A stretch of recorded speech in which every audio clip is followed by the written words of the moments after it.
and welcome everyone once again to a fresh new episode of Osprey Observer TV from wherever you may be watching or listening to our show. We certainly appreciate you liking, subscribing, and following us on all of our platforms. And don't forget, if you missed a single episode, we have the entire library available to you on our YouTube channel. Just search Osprey Observer.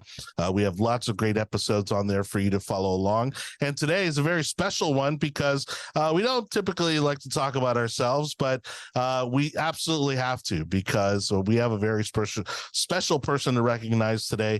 Tell us, Marie, who's that sitting next to you?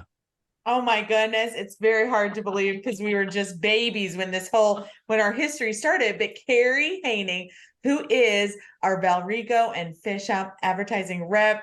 A lot of the time she is our advertising manager because she really runs the team, but she has been with the Osprey Observer for 18 years. My goodness. Wow. That's incredible. We've been publishing newspapers for 21 years, and Kerrie joined us when we were just a 3-year-old little baby paper, and we were in our young 20s with little tiny kids. And oh, wow. All of a sudden we looked at the calendar and 18 years had gone by. So we really need to acknowledge that fact that we have gone through a recession together. We have gone through a pandemic together. We have raised our children. We now have college kids together. And all of a sudden 18 years went by and Kerrie is still one of the most important parts of the Osprey Observer team. I mean, everybody has an important role, but Kerrie's got the history. She knows our community. She has a passion for it, and she's still here. So Kerrie, congratulations on 18 years. Thank you. I cannot believe it. I think other than my marriage, this is probably one of my longest relationships, Well, that hits exactly the right note when it comes to why the Osprey Observer has been so important in this community. And it's because of the team that you've built over the years that know this community inside and out. They live in the community and they've grown with the community. It's just unbelievable. Even now I'm kind of back, on this side of town. I'm out in Apollo Beach, and just the growth is exciting, but as we've talked about in some of our interviews, we also want to hold on to some of the things that make this community fantastic. And it's also so rare to have someone, that has that kind of longevity in any business, really. And the expertise and the knowledge that Kerrie brings. I can't even imagine, you can't put a dollar sign on it. I mean, it's just invaluable. And, kudos to you, Kerrie. What is it? What has been your motivation all these years? And because you have been through all the ups and downs, these past 18 years, what is kept you going? Well, I think the biggest thing would be working for a local company that infuses life and energy and support into my local community. Allows me connections in a way that I wouldn't get just working for any old company and doing any old job. It's just, not to mention, the flexibility, as Marie mentioned, we started when our kids were little, and now our kids are in college. And Marie didn't even have one of her kids when I first met her. So it's been really fascinating and fun to be able to have that flexibility, to be able to raise my family, give them focus and attention, and at the same time, infuse life and energy and support into the community as well. And someone who was also in a very similar stage of life, right? I'm sure that helped because you have that understanding and those interests. And again, I think what makes any community amazing is the relationships that you have built with business owners over the years. Tell us about, how special some of those relationships are and why they've been such a key to the success of Osprey Observer. Well, for example, whenever I first started working for Marie, she was looking for a Valrico rep. And so I was able to start knocking on some doors with some established businesses, but very quickly thereafter, FishHawk was starting to expand. It was only maybe a third of the size it is now. They didn't have the park square. They didn't have any of the businesses on the boulevard.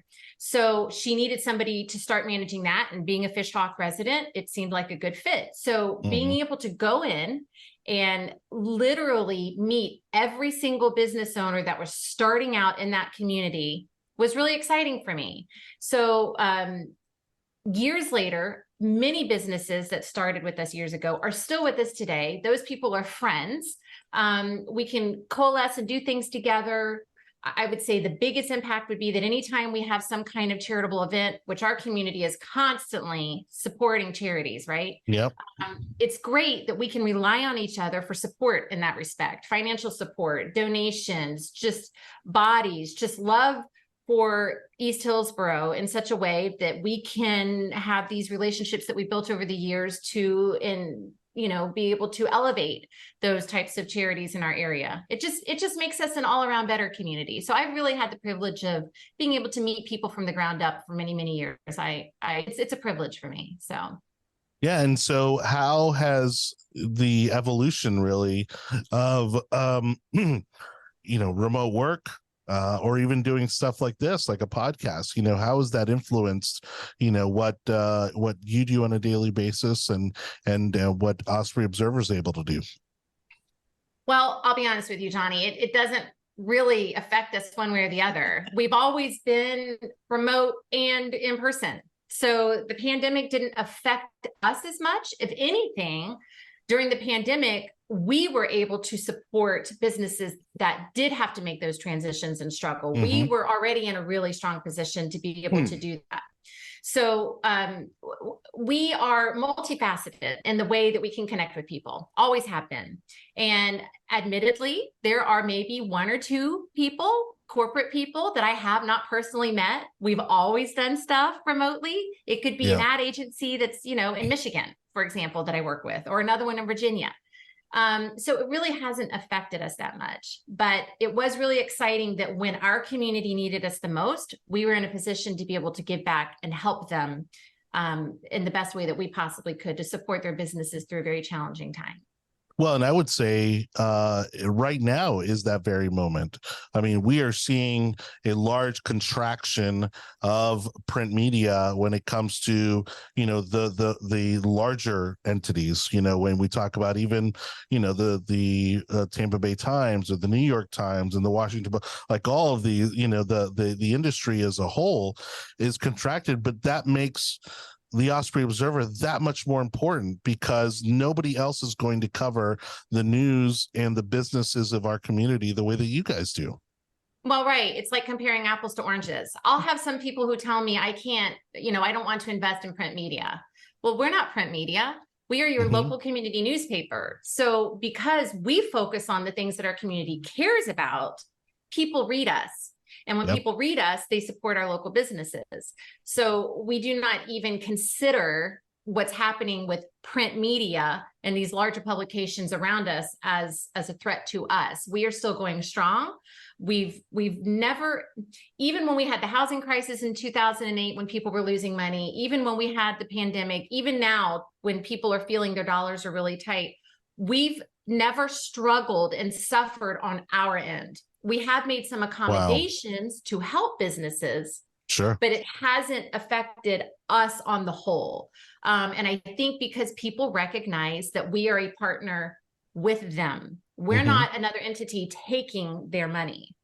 Well, right?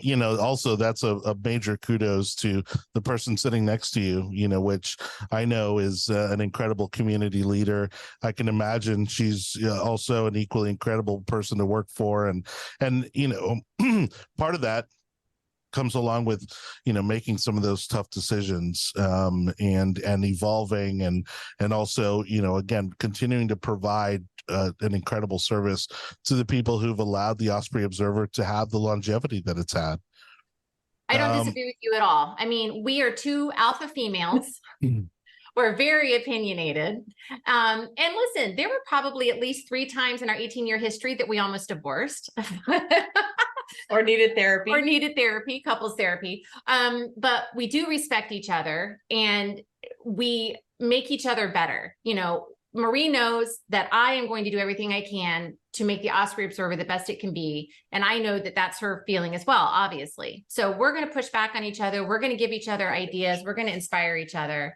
So but we make it work. So, that's in any relationship, it's never perfect, but it is valuable. I have learned a lot. There's a lot of things that I learned early on from Marie that I have integrated into my own. I don't like using the word sales because I don't think I'm a salesperson. I really don't. I never push anybody into buying something. We offer something that we feel is a benefit. I encourage people to partner with us. But the things that she has taught me have really elevated my ability to be able to communicate better, establish expectations, engage people. I've learned a lot from her. And so, I've taken that throughout my success throughout the past 18 years. So. And I have to add to that, and the same token, I've learned a ton from Kerrie. When we first started working together, I was like, oh my goodness, this woman, this mom is so forceful and so decisive and so insistent that things go her way. And then we have always done a lot of things to do team building, to do education. We've done the Myers-Briggs, we've done the DISC, we've done personality trainings, we've done team buildings and retreats over all the years. And we're always trying to expand and learn. I can't say I came into establishing a business knowing everything. I've definitely changed and grown. And I think part of our success has been being locally owned. We could immediately adjust and pivot at every given moment. We did not miss a single edition through the shutdown and the pandemic because we could immediately pivot, go remote, offer remote work, offer everyone, the opportunity who wants to come back to the office, who wants to work entirely remote. Some of our staff have maintained that remote status. Some have come back into the office. So we give everyone that pure flexibility of working for a small business, family first, then the community, then our position. And as long as the job gets done, we don't micromanage our people. We give them expectations and make them their own bosses. But what really gave me a reflection to realize how much I could appreciate Kerrie is when we did personality tests and came out with the same personality. And I never in a million years would have said, Kerrie is so organized, meticulous. She is an Excel spreadsheet guru. And I like to be organized. I would love to be organized, but I'm a little more on my piles, pile up, and then I get to every task. And, she is much more meticulous and detail oriented than I am. I'm sort of more of a pie in the sky. Oh, it'll happen. We'll make it happen. We have people for that. It's great. We'll get it done. She's ideas. I implement. Yes. Mm-hmm. And our personalities are exactly the same. So we have learned the symbiotic working relationship, the marriage, as we say, and 18 years have gone by and it seems like a blink of an eye. Honestly, it does. It doesn't seem like that long. And even for you, Marie, I would say, one of your major accomplishments, I think any business owner, entrepreneur who has employees will tell you, is to be able to retain amazing people like Kerrie. I mean, that's also not an easy task because, people, I think, again, maybe, you got the grass is greener, type of mentality. And, or they feel that maybe, they want to try other things. And so to retain someone, again, at that level of expertise and knowledge and is also an accomplishment in and of itself. Most definitely. And I would say for most of our team, the Osprey Observer has been their longest running job that they've ever maintained. So we've hit 10-year marks, 15-year marks. Kerrie is our second staff member to hit the 18-year threshold. But we retired out our first employee, Michelle Colsanti, who hit that 18-year mark. She then retired and is enjoying her retirement and her grandchildren's lives. And we still, stay in touch. She's still Osprey family, but Kerrie's continuing on beyond that 18 mark. So don't ask me what we're going to be able to do to acknowledge 20 in 2 years. I better start planning now because it's going to be huge for all of us. Awesome. Well, congratulations again to both of you, for, just building an amazing relationship, an amazing product, because, I personally, came to know both of you as a client, as a customer, and I know what you're able to do for local businesses. And so I'm sure I can speak on behalf of a lot of your clients, when I say thank you for just everything you do and really making this and and continuing to hold on to the community aspect of, Eastern Hillsborough County, that, really, has embraced what you guys are doing. And equally, you have embraced what's happening in the community. And I think it's a symbiotic relationship that is unfortunately far too rare these days. Yep, I agree. Yeah, 100%. All right. Well, here's hopefully maybe we'll be doing this again in another 18 years. And but congratulations, Kerrie, Marie, and again, thank you so much. Thank you, Johnny.